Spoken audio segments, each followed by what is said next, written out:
கதை 2. தவறுகள் குற்றங்கள் அல்ல. தெரசா கூறிய வார்த்தைகள் ஒன்று கூட கடுமையானதல்ல. அவற்றை சொல்லும்போது அவள் குரல் கூட கடினமாக இல்லை.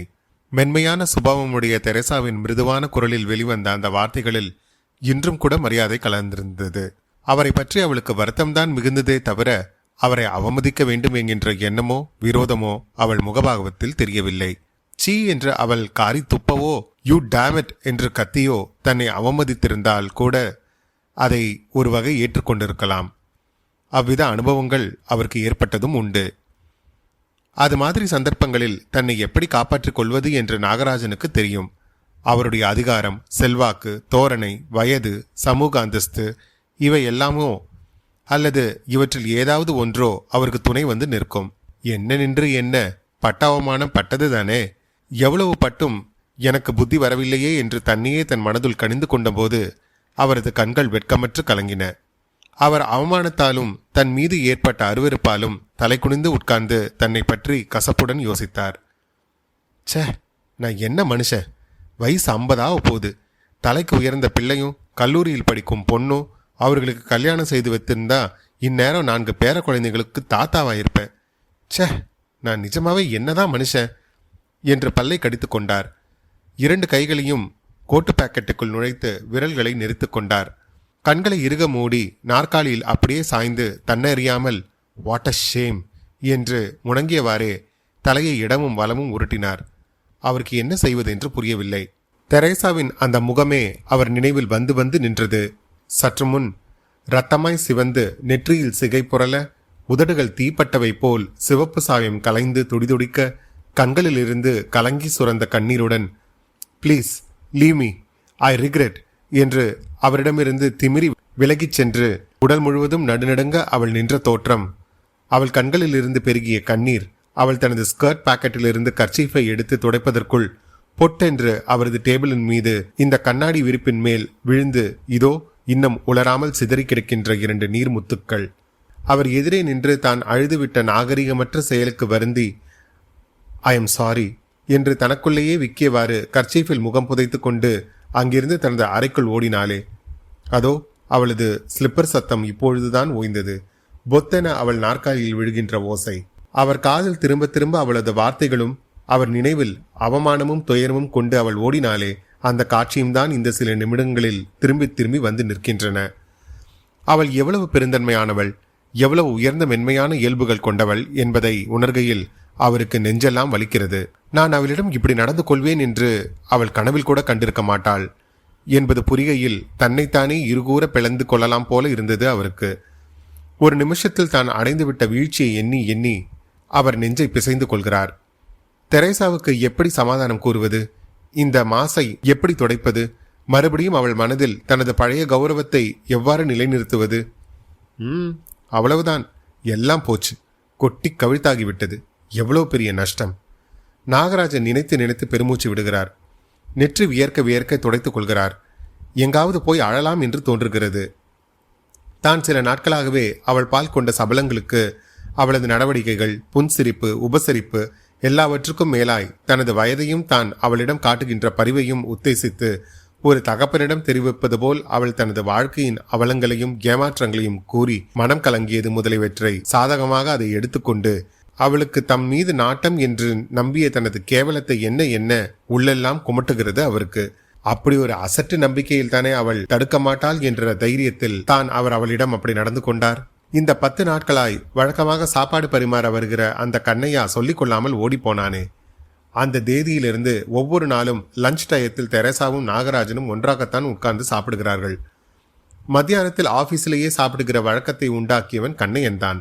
அவன் அவர் வீட்டோடு வந்து சேருவதற்கு முன் 2 வருஷத்துக்கு முன்னால் வரை அவர் லஞ்சுக்கு மத்தியானத்தில் வீட்டுக்கு போய்த்தான் வருவார். ஆனால் வீட்டுக்கு போனால் சாப்பிட்டோம் வந்தோம் என்று முடிகிறதா? கொஞ்சம் இளைப்பாற வேண்டும், படுக்க வேண்டும், சிறு தூக்கம் போட வேண்டும், திரும்ப ஆபீஸ்க்கு வர 4 மணி ஆகிவிடுகிறது. நாகராஜன் எத்தனை மணிக்கு வேண்டுமானாலும் ஆபீஸ்க்கு வரலாம், போகலாம். அவரை யாரும் கேட்க மாட்டார்கள். அந்த கம்பெனியின் முதலாளிக்கு அடுத்தபடி அதிகாரம் உள்ளவர் அவர்தான். என்றாலும் சில விஷயங்களில் முதலாளிக்கும் கொஞ்சம் மேலே என்று சொல்லுகிற அளவுக்கு பொறுப்பும் உடையவர். 25 வருஷ காலமாக இந்த தலைமை ஆபீஸில் இருந்து கொண்டே மாகாணம் முழுவதும் பல கிளைகளை தோற்றுவித்து இன்று இருக்கும் நிலைக்கு இந்த ஸ்தாபனத்தை உயர்த்தியவர் நாகராஜன் என்றால் அவர் அந்த அளவுக்கு பொறுப்பும் முதலாளிகளின் நம்பிக்கையும் பெற்றிருப்பதனால் தானே முடிகிறது. கண்ணையா தன் வீட்டோடு வந்த பிறகு ஆபீஸ்க்கு சாப்பாடு கொண்டு வந்து தானே அவருக்கு பரிமாறிவிட்டு போக ஆரம்பித்தான். அவன் முக்கியமாக வீட்டுக்கு போய் சாப்பிடுவதற்கான காரணம் தானே போட்டுக்கொண்டு சாப்பிட பழகாததுதான். அது அவருக்கு பிடிப்பதில்லை. கண்ணையா நாகராஜன் வீட்டு வேலைக்காரனோ சமைக்காரனோ என்றுதான் எல்லோரும் நினைத்து கொண்டிருக்கிறார்கள்.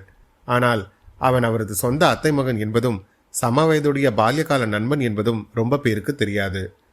தெரியும்படி அவன் நடந்து கொள்ளவும் மாட்டான். அவனுக்கு குடும்பம், கல்யாணம், வீடு, உறவு என்றெல்லாம் ஒன்றுமே ஏற்படவில்லை. சொந்தக்காரர்கள் வீடுகளில், அவனை சொந்தக்காரன் என ஏற்றுக்கொள்கிற வீடுகளில் வந்து அவன் கொஞ்ச நாள் தங்குவான். தங்கியிருந்த காலத்தில் அவன் வீட்டுக்கு ஒரு பாலமாக விளங்குவான். குழந்தைகளுக்கு தாதி மாதிரியும் கூப்பிட்ட குரலுக்கு ஓடி வரும் சேவகனாகவும் இருப்பான். தோட்டங்கள் கொத்துவான், துணி துவைப்பான், கடைக்கு போவான், கட்டையை பிளப்பான், சுமை தூக்குவான், சுவையாக பேசிக்கொண்டே இருப்பான். சொல்லிக் கொள்ளாமல் கூட ஓடி போனானே அந்த ராஸ்கல் என்று இப்போது பற்களை கடிக்கின்ற நாகராஜன் சற்று முன்னால் தான் செய்த காரியத்துக்கு கூட அவன்தான் பொறுப்பு என்று சுற்றி வளைத்து பழியை அவன் தலையில் சுமத்த முயல்கிறார். அந்த பயல் ஒழுங்காக வந்து மீல் சர்வ் பண்ணியிருந்தால் இவள் இவ்வளவு நெருக்கமாக வந்திருக்க மாட்டாளே என்று நினைத்த போது கண்ணையாவை பற்றிய நினைவுகள் அவருக்கு மிகுந்தன. 2 வருடங்களுக்கு முன்பு ஒரு நாள் இரவு 8 மணிக்கு வீடு திரும்பிய நாகராஜன் காரை ஷெட்டில் நிறுத்துவதற்காக திரும்பிய போது ஷெட்டின் ஒரு மூலையில் தாடியும் மீசையுமாய் ஒரு பரட்டை தலையன் எழுந்து நிற்பதை பார்த்து கார் விளக்கை அணைக்காமல் வெளியே தலை நீட்டி, யாரங்க என்று மிரட்டுகிற தோரணையில் கேட்டார். அவன் அருகில் ஓடி வந்து, நான் தான் கண்ணையா, என்ன தெரியலையா மாப்பிள என்று ரகசியம் போல் அறிமுகப்படுத்தி கொண்டபோது நாகராஜனுக்கு மனசை என்னவோ செய்தது. என்னடா இது கோலம், வா வா என்று அழைத்து வந்து வீட்டில் உள்ளவர்களுக்கு பரிச்சயம் செய்து வைத்து அங்கேயே தங்கி இருக்க சொன்னார். கொஞ்ச நாட்களில் அவரது குடும்பத்துக்கு அவன் மிகவும் தேவைப்பட்ட மனிதனாக மாறியிருந்தான். ஆரம்பத்தில் அவனை வீட்டில் சேர்த்து கொண்டதற்காக மற்ற உறவினர்கள் எல்லாம் நாகராஜனையும் அவன் குடும்பத்தாரையும் மிகவும் எச்சரிக்கை செய்தார்கள். ஆனால் நாகராஜன் அவற்றை பொருட்படுத்தவில்லை.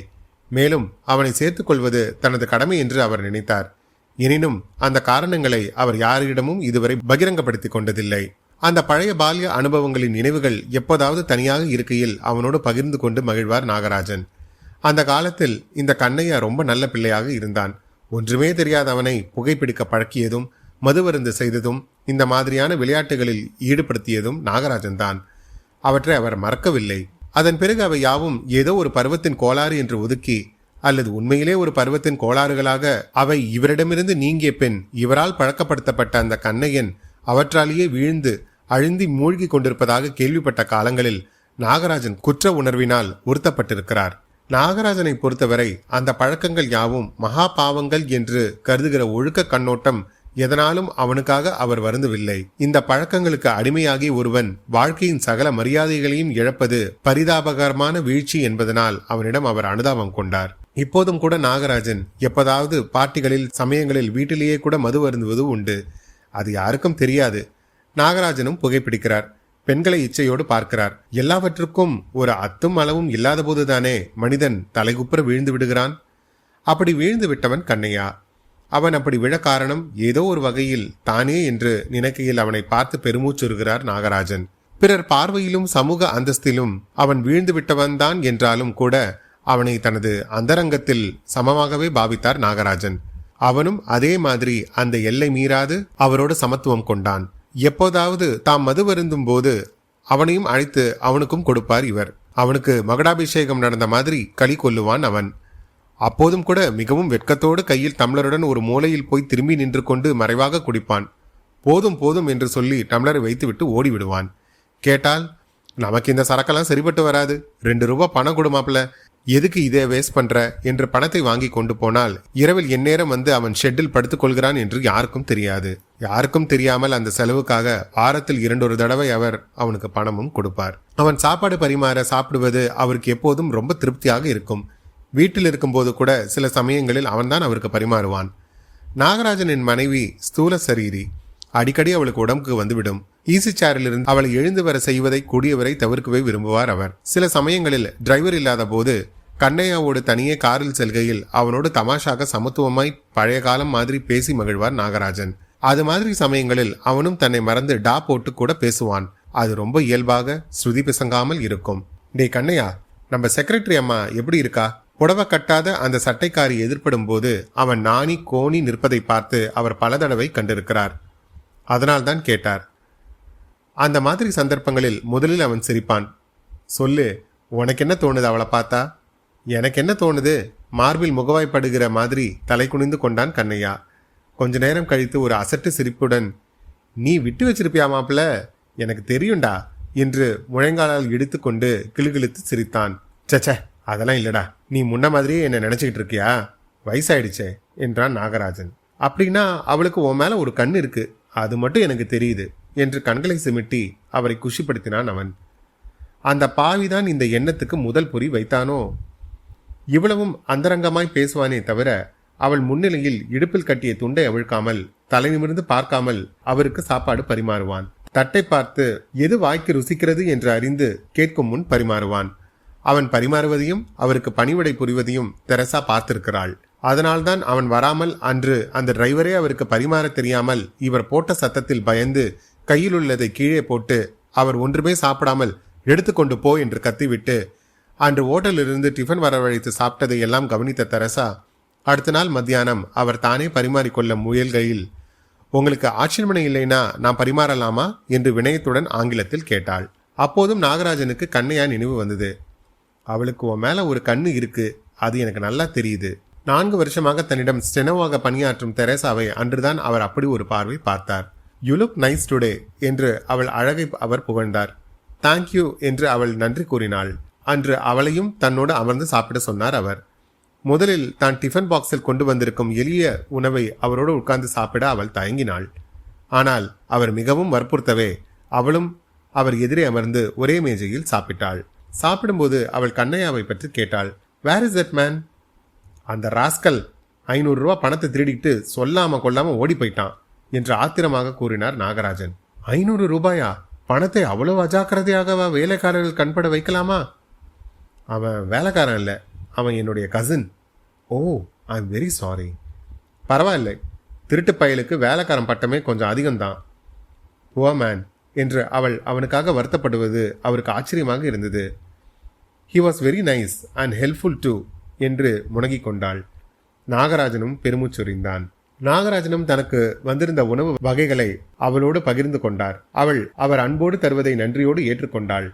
அவளும் கண்ணையா மாதிரி மிகவும் பரிவோடும் ருசியறிந்து அவருக்கு பரிமாறினாள். மிகுந்த உரிமையோடு அவளது டிஃபன் பாக்ஸ் உணவையும் அவர் கேட்டு வாங்கி சாப்பிடுவார். ஆபீஸ் விஷயம் தவிர வேற எதுவும் பேசாத அவர்கள் இந்த லஞ்ச் அவரில் பொது விஷயங்களையும் சொந்த விஷயங்களையும் பரிமாற்றம் கொள்ள ஆரம்பித்தனர். முன்பெல்லாம் அந்த ஏர் கண்டிஷன்ட் அறையில் அவருக்காக உள்ள ஈசி சேரில் சாப்பிட்ட பிறகு சற்று படுத்து கண்ணயர்வார். இந்த 10 நாட்களாக ஈசி சேரில் சாய்ந்து மேஜை அருகே உட்கார்ந்திருக்கும் தெரேசாவுடன் ஏதாவது பேசிக்கொண்டே இருந்தார் நாகராஜன். அவள் தன்னை பற்றி எதையுமே மறைக்காமல் நம்பிக்கைக்குரிய ஒரு பெரிய மனிதரின் பரிவுக்கு காட்டுகிற நன்றியுணர்ச்சி போலும், இத்தகைய ஒரு கனவான் தன்பால் காட்டுகிற ஈடுபாட்டுக்கு கொள்ளும் பெருமிதம் போலும் மனம் விட்டு பேசினாள். குழந்தை மாதிரி சிரித்தாள். தனது சிரிப்பாலும் பேச்சாலும் அவர் மிகவும் மகிழ்ச்சியுறுகிறார் என்பதால் இவரை மகிழ்ச்சியூட்டவே அவள் சிரித்தும் கலகலப்பாய் பேசியும் ஒரு நல்ல உடனிருப்பாய் திகழ்ந்தாள். அவர் அவளது பேச்சை மாத்திரம் அல்லாது அவளையே முழுமையாய் ரசித்தார். அவளது சிரிப்பையும் பரிவையும் கலகலப்பையும் மோகனமான சாசகமாக கருதி தன்னை ஒவ்வொரு நாளும் முழுமையாக இழக்க முனைந்தார். சில தினங்களுக்கு முன் அவள் அடுத்த வாரம் வரப்போகும் தனது பிறந்த தினத்துக்கு வீட்டுக்கு வர வேண்டும் என்று அவரை அழைத்தாள். அந்த 4 ஆண்டுகளாக அவருக்கு ஒரு ஸ்வீட் தந்து ஆசி பெறுவதை தவிர அவரை விருந்துக்கு அவள் அழைத்ததில்லை. அதற்கு காரணம், இந்த 4 ஆண்டுகளாய் அவர் அவளுக்கு எஜமான ஸ்தானத்தில் இருக்கிற ஒருவராக இருந்து இப்போதுதானே ஒரு நல்ல நண்பராகவும் மாறியிருக்கிறார் என்கின்ற இயல்பான காரணத்தை விடுத்து இயல்பில்லாத ஏதோ ஒன்றை கற்பித்துக் கொண்டார் நாகராஜன்.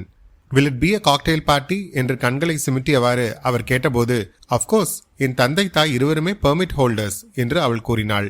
நீ ஏன் ஒரு பர்மிட் வாங்கிக் கொள்ளக்கூடாது என்றார் நாகராஜன். நோ, நான் குடிப்பதில்லை என்றாள் தெரசா. உன் பிறந்த தினத்தன்று நான் உன்னை குடிக்க வைக்கப் போகிறேன் பார் என்றார் நாகராஜன். அவள் சிரித்து கொண்டே, அது மாதிரியான விசேஷ சந்தர்ப்பங்களில் ஃபார் தி கம்பெனி சேக் நான் கொஞ்சம் ருசி பார்க்கிறதும் உண்டு என்று சொல்லி தொடர்ந்து அவள் ஆங்கிலத்தில் எப்படி கிறிஸ்துமஸின் போது அவளது தந்தை வீட்டில் இருக்கும் குழந்தைகளுக்கெல்லாம் வைன் தருவார் என்று விளக்கினாள்.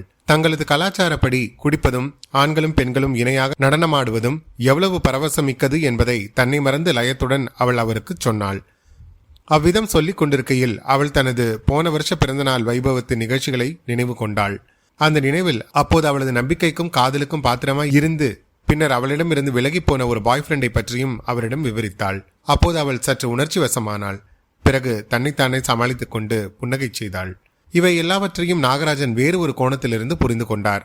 அதன் விளைவுதானோ என்னமோ, சற்று நேரத்துக்கு முன் வழக்கம் போல் உல்லாசமாய் சாப்பிட்டு முடித்ததும் அவள் மேஜை அருகே அமர்ந்து தனது கைப்பையிலிருந்து சிறு கண்ணாடியை எடுத்து உதட்டு சாயத்தை சரி செய்து கொண்டிருக்கையில் டவலின் கையை துடைத்துக் கொண்டே அவள் பின்னால் வந்து நின்ற நாகராஜன் இரத்தமாய் சிவந்த முகத்தில் சிகை புரள, உதடுகள் தீப்பட்டவை போல சிவப்பு சாயம் கலைந்து துடிதுடிக்க, கண்களிலிருந்து கலங்கி சுரந்த கண்ணீருடன் please leave me, I regret for everything என்று அவரிடமிருந்து திமிரி விலகி உடல் முழுவதும் நடுநடுங்க அவள் நின்ற தோற்றம், தெரேசாவின் அந்த முகமே அவர் நினைவில் வந்து நின்றது.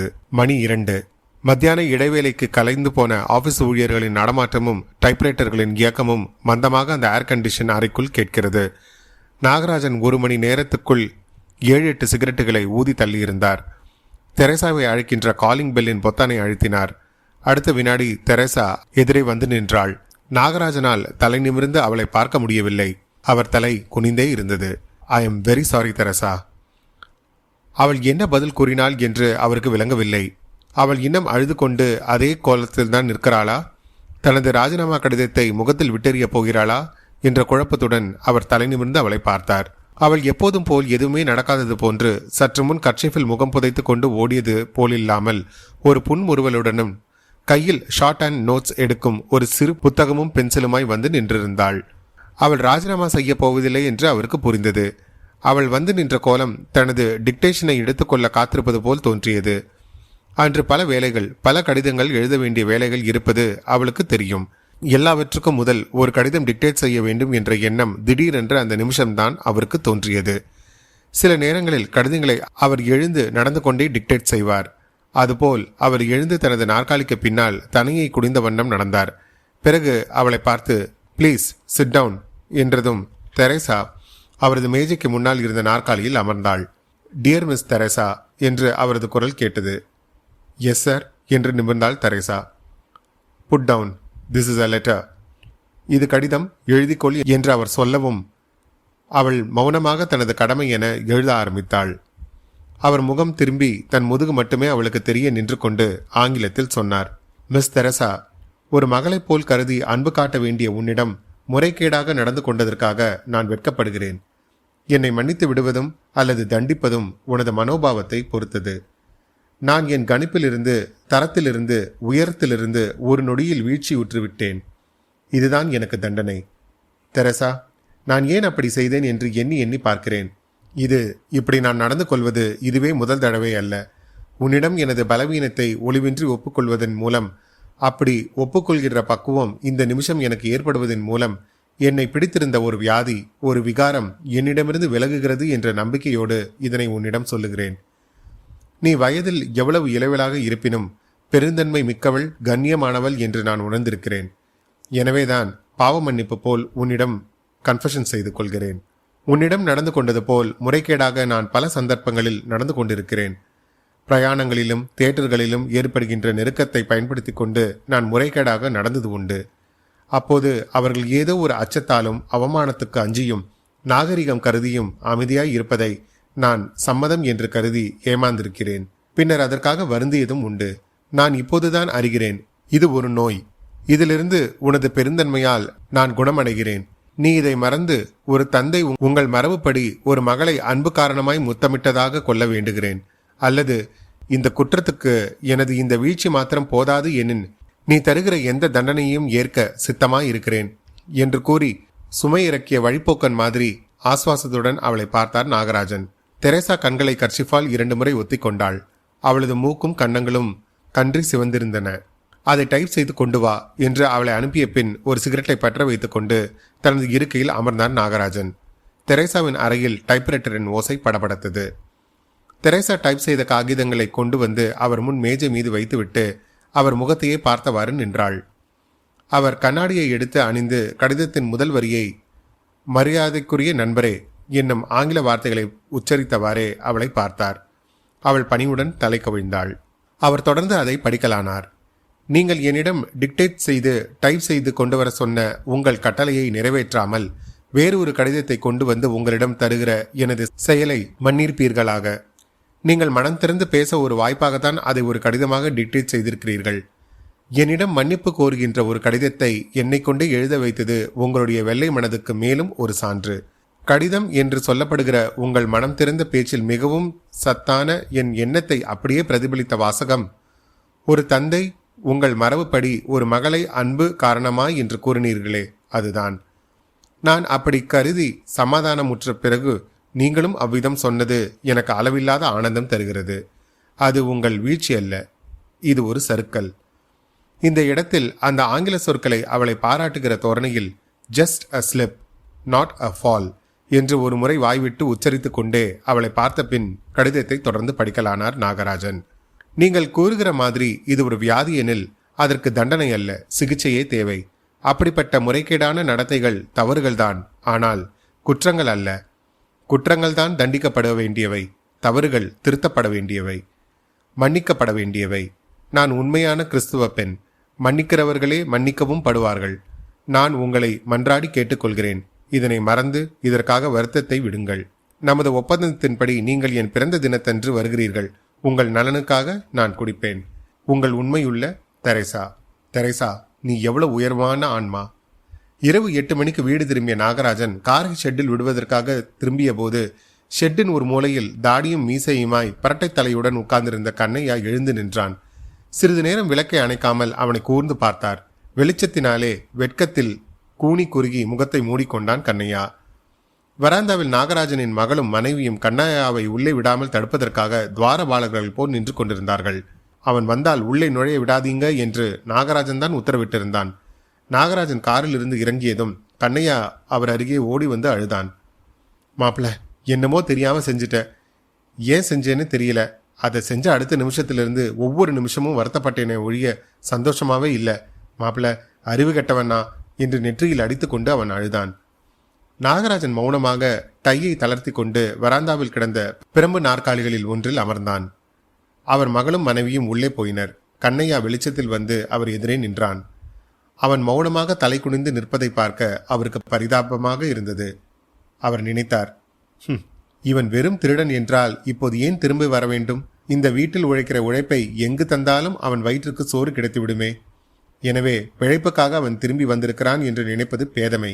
இதோ எதிரே நேற்றிலிருந்து பூக்க ஆரம்பித்திருக்கிறதே இந்த மல்லிகை செடி, இதை கொண்டு வந்து நட்டு நீர் வார்த்த பாசம் அவனை திரும்பி வர இழுத்திருக்காதா?